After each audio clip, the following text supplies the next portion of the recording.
दोस्तों, क्या आप कभी सोचते हैं कि जीवन में सच्चा सुख क्या है? क्या आप कभी सोचते हैं कि मृत्यु से कैसे निडर होकर जीना चाहिए? दोस्तों, आज की कहानी बड़ी विशेष और ज्ञानवर्धक है। उम्मीद करता हूं आप इसे पूरा सुनेंगे। नमस्कार दोस्तों, Bodhi thinks by YouTube channel में आपका दिल से स्वागत है। दोस्तों, हर इंसान को बचपन के दिन प्रिय क्यों होते हैं? क्योंकि उस समय उसे कोई भी चिंता ही नहीं रहती। वह आजाद होता है, उसके मन में कोई लालसा नहीं होती। जिस काम में भी लग जाता है उसी में मग्न हो जाता है। लेकिन जैसे जैसे इंसान की आयु बढ़ने लगती है वैसे वैसे उसकी इच्छाएं, उसकी कामनाएं दिन ब दिन बढ़ती जाती हैं। और इसीलिए अक्सर इंसान भविष्य की तैयारी में लगा रहता है या फिर अतीत के बारे में सोचता रहता है और वह वर्तमान में जीना भूल जाता है। और वहीं अगर हम किसी छोटे बच्चे को देखें तो उसके लिए कोई भविष्य या कोई अतीत नहीं होता, उसके लिए बस वर्तमान होता है। और इसीलिए वह वर्तमान में पूरा आनंदित होकर रहता है। हम अपना पूरा जीवन कामयाब होने में अपने बेटों, अपनी पत्नी और अपने भविष्य की योजनाओं में ही बिता देते हैं। और हम हमेशा यही सोचते रहे कि पहले मैं अपने जीवन को व्यवस्थित कर लेता हूँ और उसके बाद सत्य की खोज करूंगा, उसके बाद ध्यान करूंगा। लेकिन हम यह भूल जाते हैं कि कल कभी नहीं आता। भविष्य की योजनाएं कभी पूरी नहीं होती। जब एक योजना पूरी होती है तो हमारा मन दूसरी योजनाएं बना लेता है और इस प्रकार जीवन का चक्र चलता रहता है।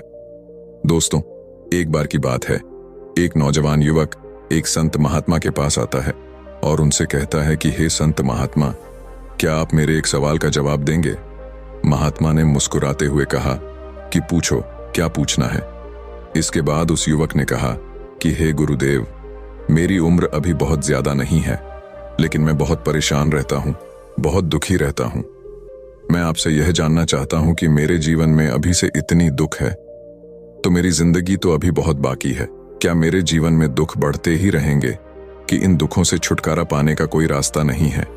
ये सुनकर महात्मा कहते हैं कि कहाँ है तुम्हारे दुख, मुझे तो दिखाई नहीं दे रहे।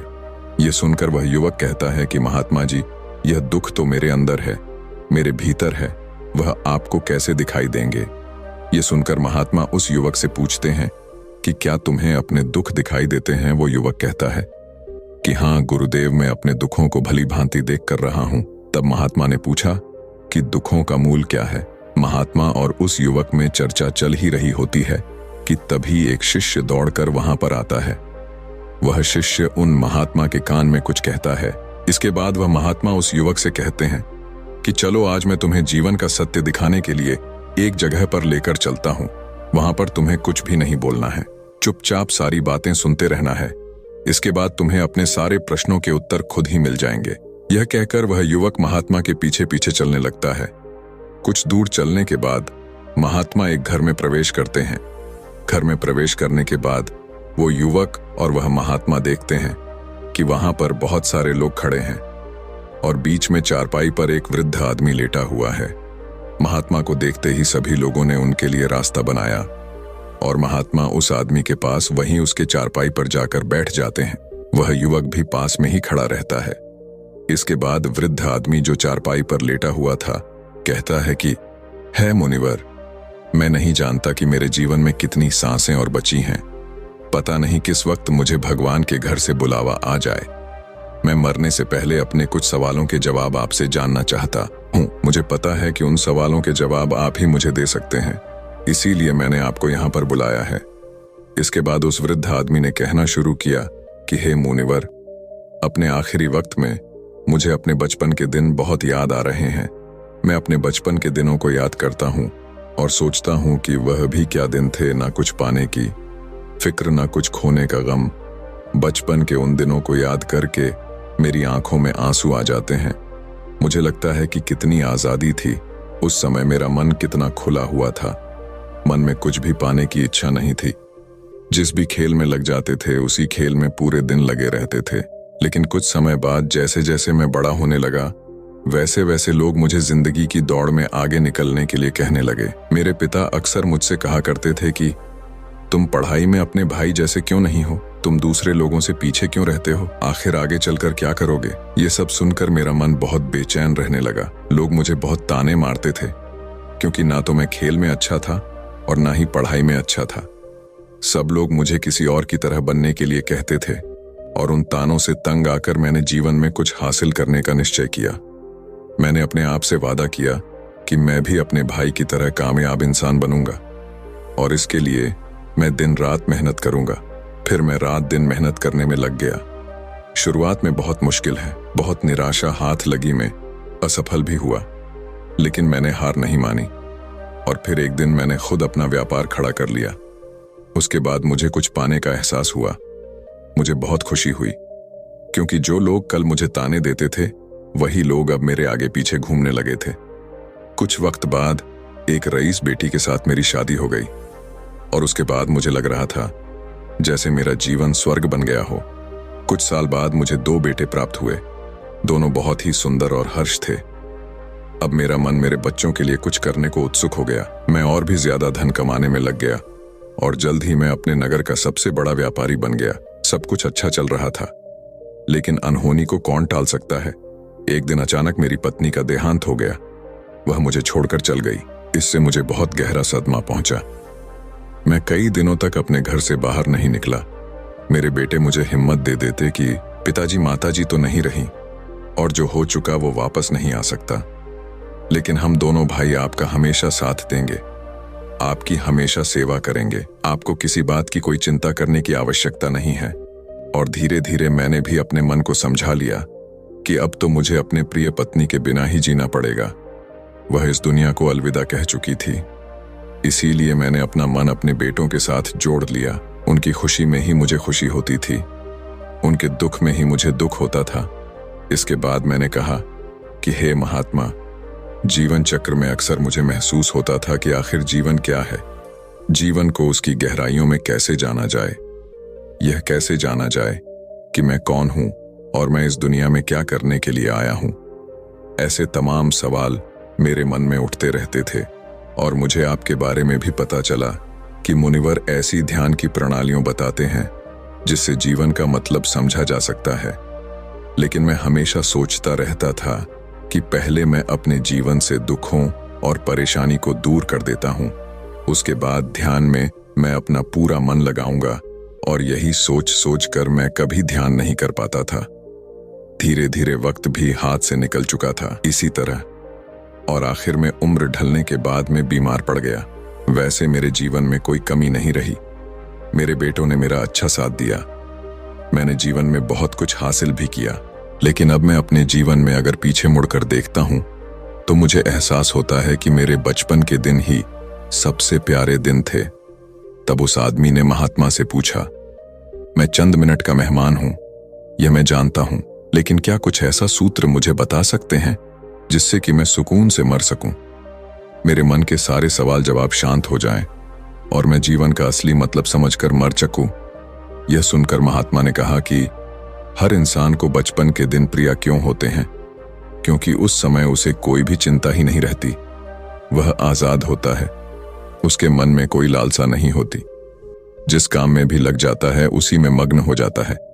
लेकिन जैसे जैसे इंसान की आयु बढ़ने लगती है वैसे वैसे उसकी इच्छाएं, उसकी कामनाएं दिन ब दिन बढ़ती जाती हैं और इसीलिए अक्सर इंसान भविष्य की तैयारी में लगा रहता है या फिर अतीत के बारे में सोचता रहता है और वह वर्तमान में जीना भूल जाता है।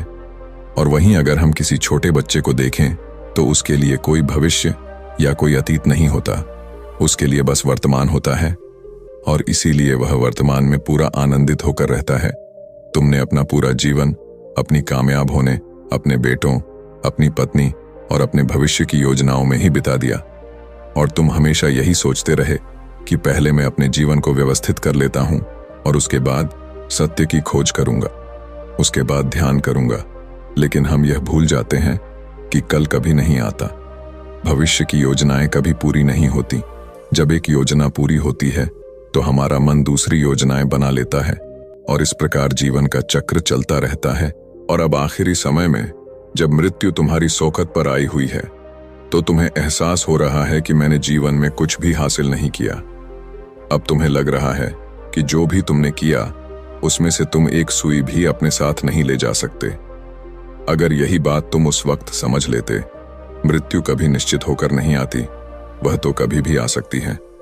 अगर यह बात उस वक्त तुम समझ लेते तो तुम उसी वक्त ध्यान और सत्य की खोज में लग जाते।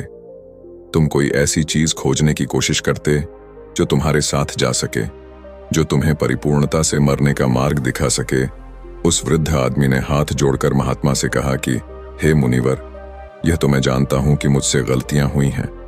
मैंने अपने जीवन को सार्थक रूप से जिया ही नहीं और इस बात का मुझे बहुत गहरे में एहसास हो चुका है।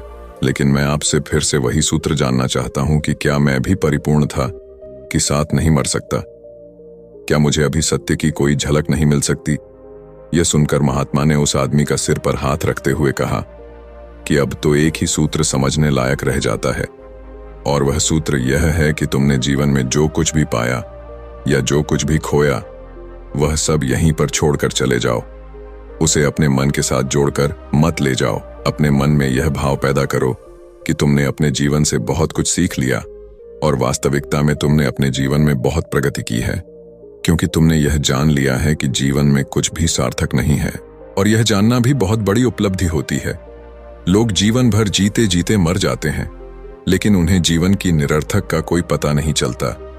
इसीलिए अभी अपने मन से सारे सवाल गिरा दो और यह भाव पैदा करो कि जीवन में जो कुछ जानने जैसा था वह मैंने जान लिया है और अब जीवन में कुछ भी जानने जैसा नहीं बचा है।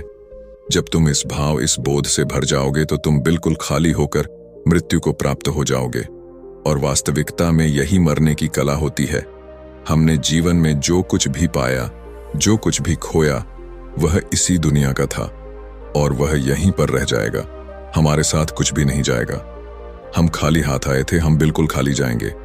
और जो लोग अपने मन से बिल्कुल खाली होकर जाते हैं, वास्तव में उनके अंदर ज्ञान का दीप जल जाता है और वह आगे चलकर दूसरे जन्मों में उसे निर्वाण की स्थिति को प्राप्त कर सकते हैं। लेकिन उससे पहले तुम्हें इस जीवन की निरर्थक को समझना होगा। यहां पर कुछ भी पाना या कुछ भी खोना कोई मायने नहीं रखता। इसके बाद बहुत देर तक मैंने कोई सवाल नहीं पूछा और वह मुस्कुराते हुए मृत्यु को प्राप्त हो गया। इसके बाद महात्मा ने उस नौजवान युवक से पूछा कि क्या तुम्हें अपने सवालों के जवाब मिले, और मिले तो तुम्हें क्या जवाब मिले, सभी को बताओ। उस युवक ने कहा कि हे महात्मा, मुझे अपने सवालों के जवाब मिल गए हैं। वृद्ध आदमी के जीवन चक्र से मैं समझ गया हूं कि जीवन में कुछ भी पाने जैसा नहीं होता। सुख हो या दुख हो, सब कुछ यहीं पीछे रह जाता है। और अगर हम इसी चक्कर में फंसे रह जाएंगे तो हम सत्य को कभी नहीं जान पाएंगे। इसीलिए जीवन में सुख और दुख तो चलते ही रहेंगे। इसके साथ साथ चलते हुए ही हमें सत्य की खोज करनी पड़ेगी। लेकिन गुरुदेव, मेरे मन में अब भी एक सवाल बाकी है जिसका जवाब जानना सबके लिए बहुत ज्यादा जरूरी है। मेरा सवाल है कि मैं ध्यान की यात्रा करने के लिए बहुत प्रेरित हुआ हूं, लेकिन मुझे कोई मार्ग नहीं पता। ध्यान कैसे किया जाता है? महात्मा ने कहा कि ध्यान की सभी प्रक्रियाएं तुम्हें होश में लाने के लिए ही बनी है, तुम्हें वर्तमान में लाने के लिए बनी है। अगर तुम किसी भी काम को पूरी उपस्थित के साथ पूरे एकाग्र भाव से अपने आप को पूरा इकट्ठा करके कर सकते हो तो तुम ध्यान में ही होते हो। लेकिन हमारा ध्यान इधर उधर भटकता रहता है। अपना काम करते करते वर्तमान में रहने के लिए मैं तुम्हें एक छोटी सी विधि बताता हूं जिसके जरिए तुम अपना काम भी कर सकते हो और ध्यान को भी समझ सकते हो। जब भी तुम चलते फिरते हो, उठते बैठते हो, सिर्फ अपने सांसों पर ध्यान लगाना शुरू करो।